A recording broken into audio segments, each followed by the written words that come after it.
ஆற்றில்லாவழியாதும் இறைவனே போற்றுமன் போற்றி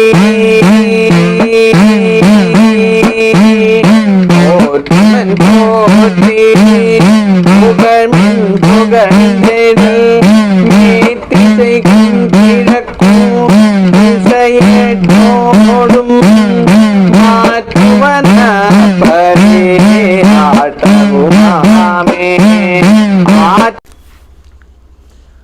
തിരുമൂലദേവൻ്റെ തിരുമന്ത്രം 4-ാം തന്ത്രത്തിലെ പുതിയ ഒരു കാണ്ഡത്തിലേക്ക് നമ്മൾ പ്രവേശിക്കുകയാണ്. സാംഭവി മണ്ഡല ചക്രം എന്നാണ് ഇതിന് പേര്. സാംഭവി മണ്ഡല ചക്രം ഇന്ന് ഏറെ പ്രശസ്തമായിരിക്കുന്ന ചില യോഗശാസ്ത്ര രഹസ്യങ്ങൾ അടങ്ങിയിരിക്കുന്ന ഒരു ഭാഗമാണിത്. ആധുനിക യോഗാചാര്യന്മാരിൽ പലരും ഈ സാംഭവി മണ്ഡല ചക്രത്തിന് ഇന്ന് വളരെ പ്രാധാന്യം കൊടുക്കുകയും സാംഭവി മുദ്ര ശീലിപ്പിച്ചുകൊണ്ട് അവർ പല യോഗക്രിയാ പദ്ധതികളും നടപ്പിലാക്കി വരികയും ചെയ്യുന്നുണ്ട്. ഇതെല്ലാം തിരുമൂലദേവൻ്റെ സാംഭവി മണ്ഡല ചക്രത്തെ ആസ്പദമാക്കിക്കൊണ്ട് പിന്നീട് ഡെവലപ്പ് ചെയ്തതാണ്. ആധുനിക യോഗാചാര്യന്മാരിൽ പലരും ഇത് ഒട്ടേറെ മുന്നോട്ട് കൊണ്ട് പോയിട്ടുണ്ട്. നമുക്കതിലേക്ക് ഏതായാലും കിടക്കണ്ട. ഇവിടെ തിരുമൂലദേവൻ പറഞ്ഞിരിക്കുന്ന ഈ സാംഭവി മണ്ഡല ചക്രത്തിലേക്ക് നമുക്ക് പ്രവേശിക്കാം. നോക്കൂ, സാംഭവി ചക്രം 8ആയി വിരിയുന്നൊരബ്ജം പോലാം, മുഖ്യമായതിൽ 4 ബിന്ദുവും നാദം ശക്തി, ശക്തനാം ശിവവും ബിന്ദുവാണതിൽ കണ്ണായി നിൽപ്പോൾ, കണ്ടാൽ ലോകത്തിനെയും അറിഞ്ഞിടാം. ഇതാണ് ആ മന്ത്രം. ഇതാ നോക്കൂ, ശക്തനാം ശിവവും ബിന്ദുവുമാണതിൽ കണ്ണായി നിൽക്കുന്നത്. ശക്തനാം ശിവവും ബിന്ദുവും, ശിവശക്തി നിറഞ്ഞു നിൽക്കുന്ന ഒരു മണ്ഡലമാണ് ഇത്. അതായത് യോഗശാസ്ത്രത്തിൻ്റെ കണ്ണ് എന്ന് ഈ സാംഭവി മണ്ഡല ചക്രത്തെ നമുക്ക് വിശേഷിപ്പിക്കാം. ഇത് ഒരർത്ഥത്തിൽ നമ്മുടെ ശരീരത്തിലെ കാശിയാണ്. എപ്രകാരമാണോ ബാഹ്യകാശിയുള്ളത്, അതേപോലെ തന്നെ നമ്മുടെ ശരീരത്തിലും കാശിയുണ്ട്. അത് ശിരസ്സാണ് കാശി. ഭഗവാൻ നിത്യാനന്ദ പലപ്പോഴും പറയുന്നുണ്ട് നമ്മുടെ ശിരസ്സാണ് കാശി എന്ന്. ആ കാശിയിൽ സംഭവിക്കുന്ന യോഗശാസ്ത്രപരമായ ചില സവിശേഷതകളെക്കുറിച്ചിട്ടാണ് സാംഭവി മണ്ഡല ചക്രം നമുക്ക് പറഞ്ഞു തരുന്നത്. അപ്പോൾ ഈ ശിരസിനെക്കുറിച്ച്, ഈ സഹസ്രാര പത്മത്തെക്കുറിച്ച് വളരെ വിശദമായിട്ട് ശിവസംഹിത ചർച്ച ചെയ്യുന്നുണ്ട്. നമുക്ക് ആദ്യം ശിവസംഹിതയിലേക്ക് കിടക്കാം.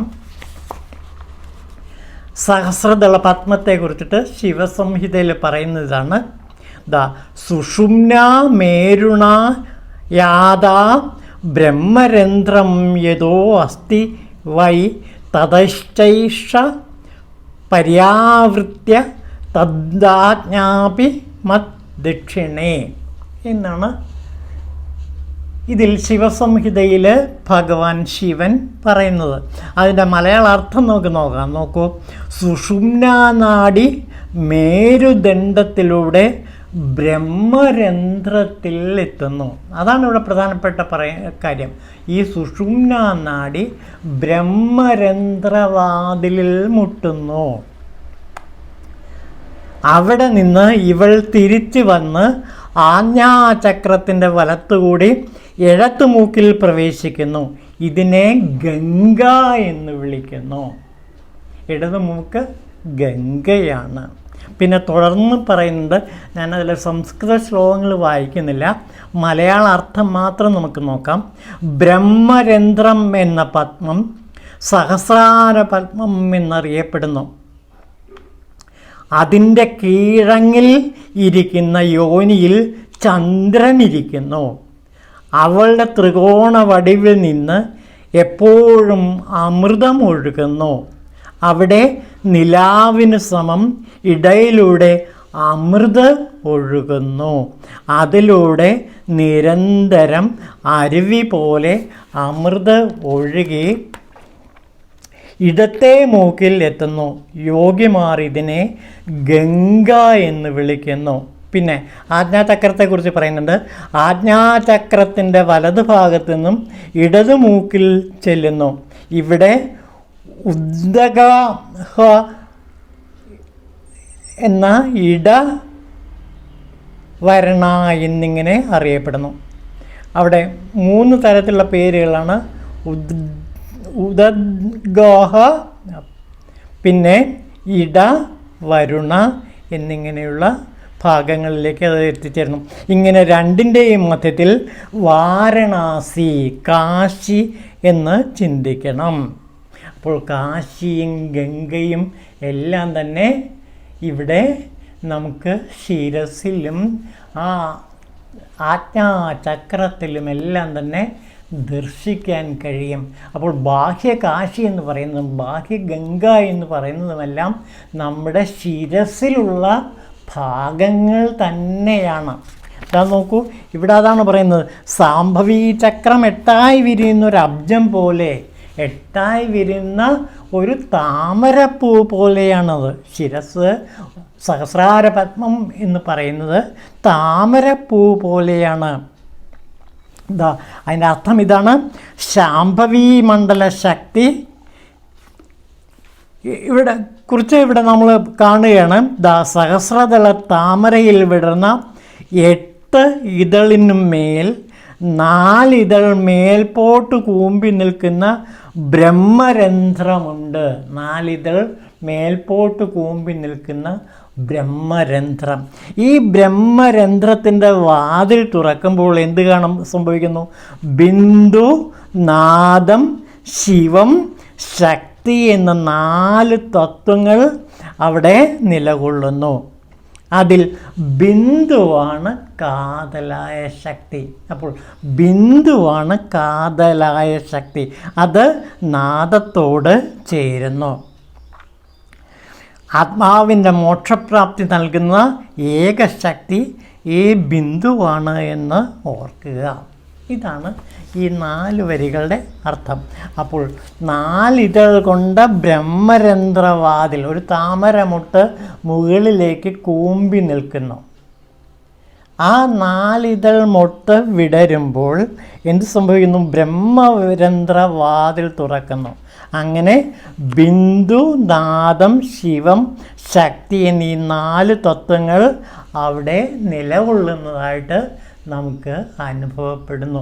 ഇതിൽ ബിന്ദുവാണ് നമ്മെ മോക്ഷത്തിലേക്ക് നയിക്കുന്ന പ്രധാനപ്പെട്ട ശക്തി കേന്ദ്രം. അപ്പോൾ ഇവിടെ ശിവശക്തി മേളനം നടക്കുകയാണ്. നമുക്ക് അടുത്ത മന്ത്രത്തിലേക്ക് എടുക്കാം. ലോകത്തെ കാട്ടിയിടുന്ന സംഭവീ മുദ്രയ്ക്കുള്ള കോട്ടങ്ങൾ അറ്റാൽ 2 ഭാഗത്തും നിരന്നെങ്ങും വീതികൾ കാണാം. 16 4 മൂലവീതികളുള്ളതും ചേർത്ത് 20 മൊത്തം കാണാം. അപ്പോൾ ഇവിടെ ആ യോഗ അനുഭൂതികളെ പറ്റി പറയണം. അങ്ങനെ സഹസ്രാരത്തിൽ ബിന്ദു ശക്തി ചെന്ന് ചേരുമ്പോഴുണ്ടാകുന്ന അനുഭൂതി രസത്തെക്കുറിച്ച് ഇവിടെ തിരുമൂലദേവൻ പറയുകയാണ്. നോക്കൂ, ഇവിടെ വിളങ്ങുന്ന ഈ ചക്രത്തിൽ കോണിൽ വീതി മാർഗത്തിലൂടെ ചെന്ന് ശക്തി ശിവം, അതായത് സൂര്യചന്ദ്രക്കലകൾ തങ്ങുന്ന 2 കഥകളുണ്ട്. ആ കഥകൾ തുറക്കുമ്പോൾ, അതായത് ബ്രഹ്മരന്ധ്രവാതിൽ തുറക്കുമ്പോൾ 16 ചന്ദ്രക്കലകളും ഒത്തുചേരുന്നു. അങ്ങനെ 16 ചന്ദ്രക്കലകളും ഒത്തുചേരുന്ന അനുഭൂതിയെക്കുറിച്ചിട്ടാണ് ഇവിടെ തിരുമൂലദേവൻ പറയുന്നത്.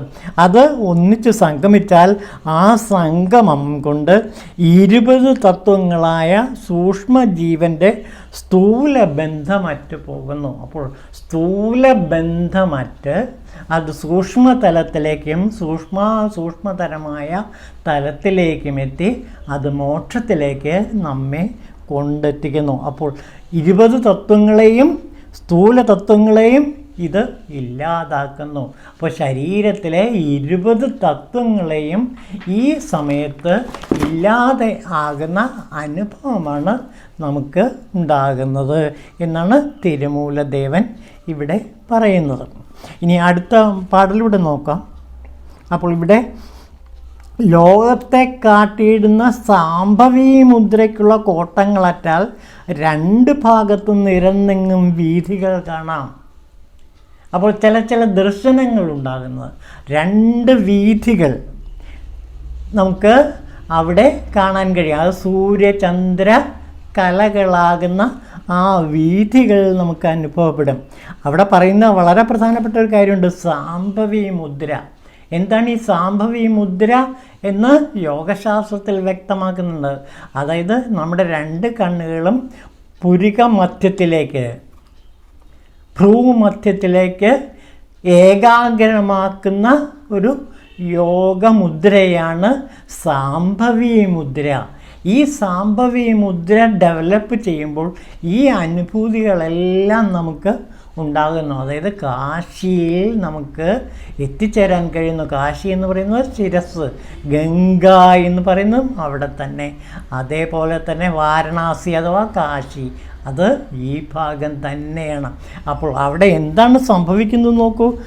സൂര്യചന്ദ്രക്കലകൾ തങ്ങുന്ന 2 ഇഴക്കഥകൾ തുറന്നിട്ട് 16 ചന്ദ്രക്കലകളും ഒത്തുചേരുന്നു. ഇതൊക്കെ യോഗശാസ്ത്രത്തിലെ ചില സങ്കേതങ്ങളാണ്.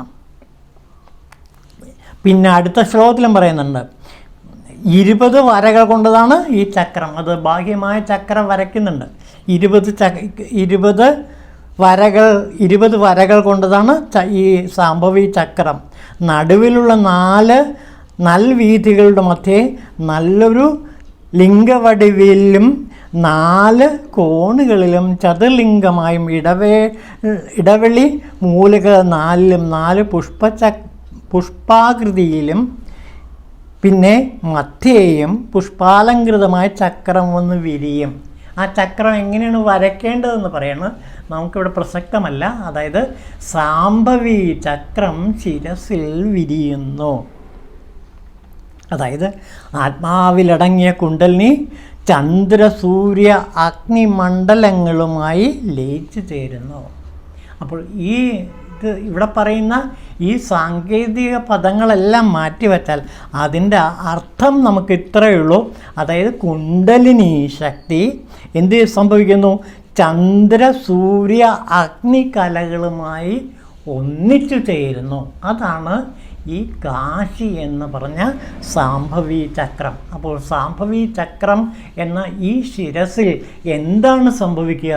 യോഗ സാധനയുടെ അവസാനം കുണ്ടലിനി ശക്തി ചന്ദ്രസൂര്യ അഗ്നിമണ്ഡലങ്ങളുമായി ഒന്നിച്ച് ലയമാർന്നു നിൽക്കും. അങ്ങനെ ലയമാർന്നു നിൽക്കുമ്പോഴാണ് അമൃത് പൊഴിയുന്നത്. ഇതാണ് തിരുമൂലദേവൻ ഇവിടെ പറയുന്നത്. അപ്പോൾ സാംഭവി മണ്ഡല ചക്രത്തിൻ്റെ ചില സാങ്കേതികമായ യോഗവിദ്യകളെക്കുറിച്ചിട്ടാണ് തിരുമൂലദേവൻ ഇവിടെ വിശേഷിപ്പിക്കുന്നത്. നമുക്ക് അതിൻ്റെ ആ യഥാർത്ഥ അർത്ഥം മാത്രം മനസ്സിലാക്കിയാൽ മതി. അതിൻ്റെ അർത്ഥം ഇതാണ്. അതായത് കുണ്ടലിനി ശക്തി ചന്ദ്രസൂര്യ അഗ്നികലകളുമായി ഒന്ന് ചേർന്ന് ലയിച്ച് നിൽക്കുന്ന ആ അവസ്ഥ, ഇതാണ് സാക്ഷാൽ മോക്ഷം എന്ന് പറയുന്ന, അതുരീയാതീതം എന്ന് പറയുന്ന അവസ്ഥാവിശേഷം. ഇതിനെക്കുറിച്ചിട്ടാണ് തിരുമൂലദേവൻ പറയുന്നത്. അപ്പോൾ ചുരുക്കത്തിൽ ഇത്രയും നമ്മൾ അർത്ഥം മനസ്സിലാക്കിയാൽ മതി. അതായത് കുണ്ടലിനി ശക്തി സൂര്യചന്ദ്ര അഗ്നിമണ്ഡലങ്ങളുമായി ഒന്നിച്ചു ചേരുന്നു ശിരസിൽ. സഹസ്രതലത്തിൽ ബ്രഹ്മരന്ധ്രവാതിൽ തുറന്ന് ഈ ശക്തികൾ അത്രയും ഒന്നിച്ച് ചേരുന്നു. അപ്പോൾ 20 തത്വങ്ങളും സ്ഥൂല ശരീരത്തിലെ 20 തത്വങ്ങളും അതോടെ ഇല്ലാതായിത്തീരുന്നു. അങ്ങനെ സ്ഥൂല ശരീരത്തെക്കുറിച്ചുള്ള ബോധം തന്നെ നമുക്ക് നഷ്ടപ്പെടുന്നു, ഇല്ലാതെ പോകുന്നു. അപ്പോൾ സ്ഥൂല ശരീര ചിന്ത പരിപൂർണമായും ഈ സമയത്ത് നമുക്ക് ഇല്ലാത്ത ഒരവസ്ഥ ഉണ്ടാകുന്നു. ഇതാണ് സോഹം എന്ന അവസ്ഥ.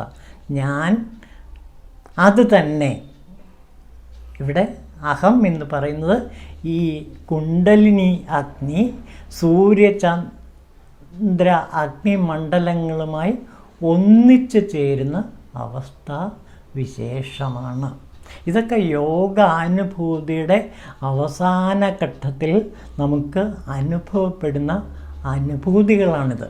ഇതൊക്കെ ആധുനിക യോഗാചാര്യന്മാർ ഈ സാംഭവി മണ്ഡല ചക്രത്തെയൊക്കെ ആധുനിക കാലത്തിന് അനുയോജ്യമായ രീതിയിൽ അത് വിശകലനം ചെയ്ത് യോഗ സാധനകൾ പഠിപ്പിക്കുന്നുണ്ട്.